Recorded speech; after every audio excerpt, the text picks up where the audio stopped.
Students, अगले question की तरफ बढ़ने से पहले चैनल को लाइक करें। आप कमेंट कर सकते हैं। इसके अलावा मेरे चैनल को भी सब्सक्राइब कर लें और सब्सक्रिप्शन से ये होगा कि मेरे आने वाली वीडियोस आप तक पहुंचती रहेंगी। बेल आइकॉन को ज़रूर हिट करें और इसके अलावा सबसे बढ़कर इस चैनल को प्रमोट करने के लिए शेयर ज़रूर करें। डियर स्टूडेंट्स, कैसे हैं आप? And really wish you all people fine. Students, आज हम बात करने वाले हैं चैप्टर नंबर 17 की, coordination and control, and a very important chapter.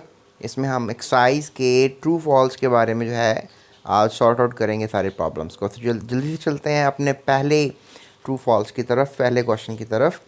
इसमें लिखा हुआ है impulses travel much more rapidly along myelinated neurons. यानी जो इम्पल्सेस होती हैं वो ज़्यादा तेज़ी से जो है वो ट्रैवल करती हैं माइलिनेटेड न्यूरॉन्स के बारे में। तो इसके बारे में मैं आपको थोड़ा सा बताता चलूँ।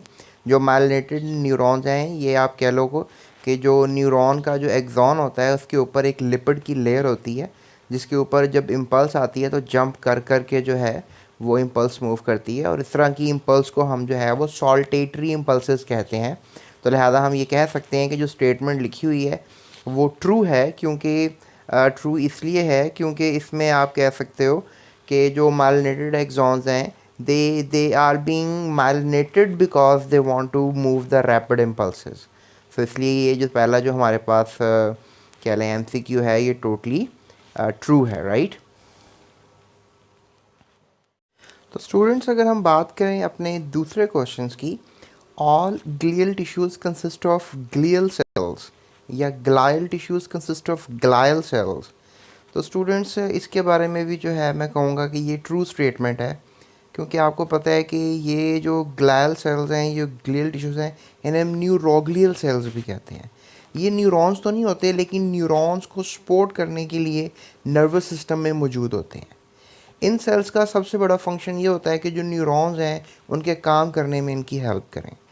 अच्छा, इनकी अगर तादाद की बात करें तो ये तकरीबन आई डोंट नो, शायद ये तकरीबन 3 गुना ज़्यादा होते हैं। यानी इतने न्यूरोलॉजिकल न्यूरॉन्स नहीं होते जितने ये न्यूरोग्लियल सेल्स होते हैं।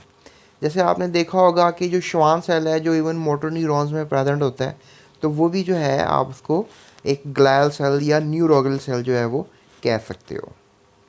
तो लेट्स मूव टूवर्ड्स द,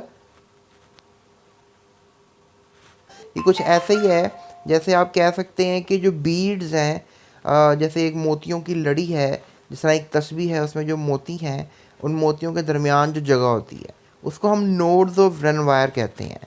तो सॉल्टेटरी इम्पल्सिस या सॉल्टेटरी कंडक्शन जो है ये पॉसिबल हो पाती है is just because of nodes of रेनवायर्स।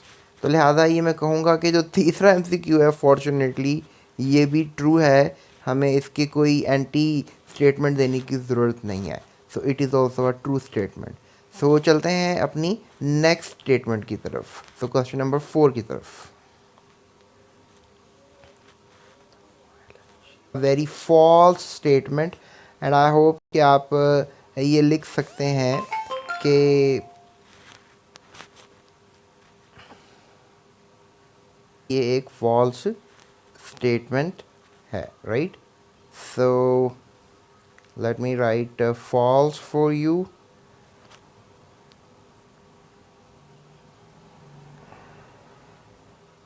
Just give me 1 minute.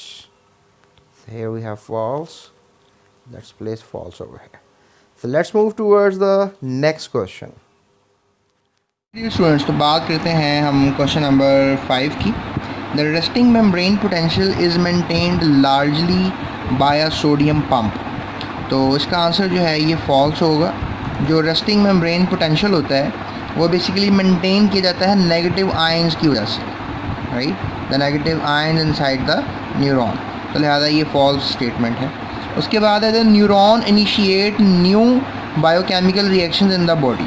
तो जो बल्कि उसको मैं न्यूरॉन बोल रही हूँ, दैट इज़ हार्मोन्स।